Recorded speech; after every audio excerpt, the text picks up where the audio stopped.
Total order broadcast. If your program runs only on a single CPU core, it is easy to define a total ordering of operations. It is simply the order in which they were executed by the CPU. However, in a distributed system, getting all nodes to agree on the same total ordering of operations is tricky. In the last section we discussed ordering by timestamps, or sequence numbers, but found that it is not as powerful as single-leader replication if you use timestamp ordering to implement a uniqueness constraint.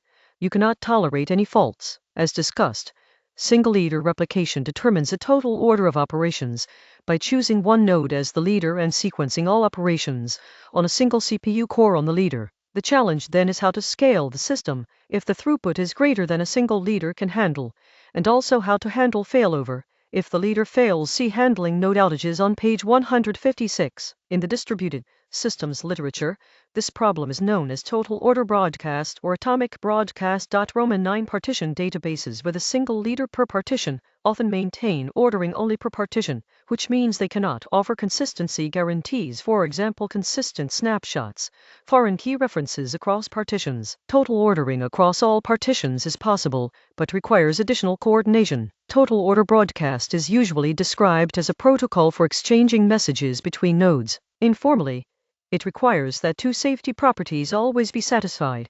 Reliable delivery: no messages are lost.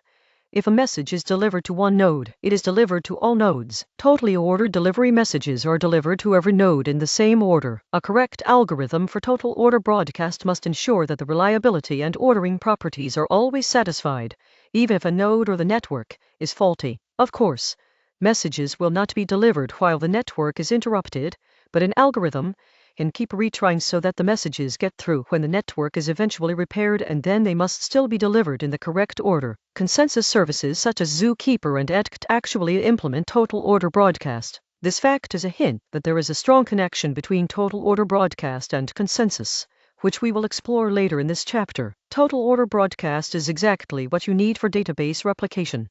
If every message represents a write to the database, and every replica processes the same writes in the same order, then the replicas will remain consistent with each other aside from any temporary replication lag. This principle is known as state machine replication, and we will return to it in Chapter 11. Similarly, total order broadcast can be used to implement serializable transactions, as discussed in actual serial execution on page 252. If every message represents a deterministic transaction to be executed as a stored procedure, and if every node processes those messages in the same order, then the partitions and replicas of the database are kept consistent with each other. An important aspect of total order broadcast is that the order is fixed at the time the messages are delivered. A node is not allowed to retroactively insert a message into an earlier position in the order if subsequent messages have already been delivered. This fact makes total order broadcast stronger than timestamp ordering. Another way of looking at total order broadcast is that it is a way of creating a log as in a replication log, transaction log, or write-ahead log. Delivering a message is like appending to the log. Since all nodes must deliver the same messages in the same order, all nodes can read the log and see the same sequence of messages. Total order broadcast is also useful for implementing a lock service that provides fencing tokens. See fencing tokens on page 303. Every request to acquire the lock is appended as a message to the log, and all messages are sequentially numbered in the order they appear in the log. The sequence number can then serve as a fencing token, because it is monotonically increasing. In Zookeeper, this sequence number is called ZZX. In a formal sense, a linearizable read-write register is an easier problem. Total order broadcast is equivalent to consensus, which has no deterministic solution in the asynchronous crash-stop model, whereas a linearizable read-write register can be implemented in the same system model. However, supporting atomic operations such as compare and set or increment and get in a register makes it equivalent to consensus. Thus, the problems of consensus and a linearizable register are closely related. Roman 11. If you don't wait, but acknowledge the write immediately after it has been enqueued, you get something similar to the memory consistency model of multi-core x86 processors. That model is neither linearizable nor sequentially consistent. Implementing linearizable storage using total order broadcast, as illustrated in Figure 9-4, in a linearizable system there is a total order of operations. Does that mean linearizability is the same as total order broadcast? Not quite, but there are close links between the two. X total order broadcast is asynchronous, Messages are guaranteed to be delivered reliably in a fixed order, but there is no guarantee about when a message will be delivered, so one recipient may lag behind the others. By contrast, linearizability is a recency guarantee. A read is guaranteed to see the latest value written. However, if you have total order broadcast, you can build linearizable storage on top of it. For example, you can ensure that usernames uniquely identify user accounts. Imagine that for every possible username, you can have a linearizable register with an atomic compare and set operation. Every register initially has the value null indicating that the username is not taken. When a user wants to create a username, you execute a compare and set operation on the register for that username, setting it to the user account ID, under the condition that the previous register value is null. If multiple users try to concurrently grab the same username, only one of the compare and set operations will succeed, because the others will see a value other than null due to linearizability. You can implement such a linearizable compare and set operation as follows by using total order broadcast as an append-only log. Append a message to the log, tentatively indicating the username you want to claim. Read the log, and wait for the message you appended to be delivered back to you. Roman 11.3. Check for any messages claiming the username that you want. If the first message for your desired username is your own message, then you are successful. You can commit the username claim perhaps by appending another message to the log and acknowledge it to the client. If the first message for your desired username is from another user, you abort the operation. Because log entries are delivered to all nodes in the same order, if there are several concurrent writes, all nodes will agree on which one came first. Choosing the first of the conflicting writes as the winner, and aborting later ones ensures that all nodes agree on whether a write was committed or aborted. A similar approach can be used to implement serializable multi-object transactions on top of a log. While this procedure ensures linearizable writes, it doesn't guarantee linearizable reads.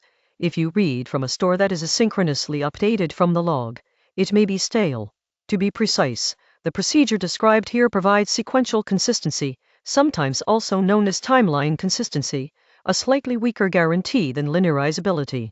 To make reads linearizable, there are a few options. You can sequence reads through the log by appending a message, reading the log, and performing the actual read when the message is delivered back to you. The message's position in the log thus defines the point in time at which the read happens. Quorum reads in ETCT work somewhat like this. If the log allows you to fetch the position of the latest log message in a linearizable way, you can query that position, wait for all entries up to that position to be delivered to you, and then perform the read. This is the idea behind Zookeeper's sync operation. You can make your read from a replica that is synchronously updated on writes, and is thus sure to be up to date. This technique is used in chain replication.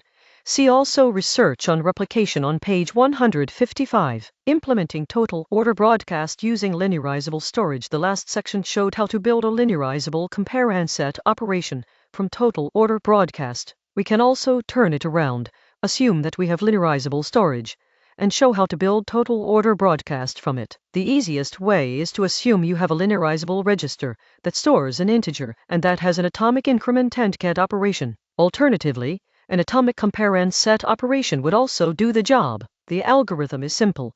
For every message you want to send through total order broadcast, you increment and get the linearizable integer, and then attach the value you got from the register as a sequence number to the message. You can then send the message to all nodes resending any lost messages, and the recipients will deliver the messages consecutively by sequence number. Note that unlike Lamport timestamps, the numbers you get from incrementing the linearizable register form a sequence with no gaps. Thus, if a node has delivered message 4 and receives an incoming message with a sequence number of 6, it knows that it must wait for message 5 before it can deliver message 6. The same is not the case with Lamport timestamps. In fact, this is the key difference between total order broadcast and timestamp ordering. How hard could it be to make a linearizable integer with an atomic increment tangent operation? As usual, if things never failed, it would be easy.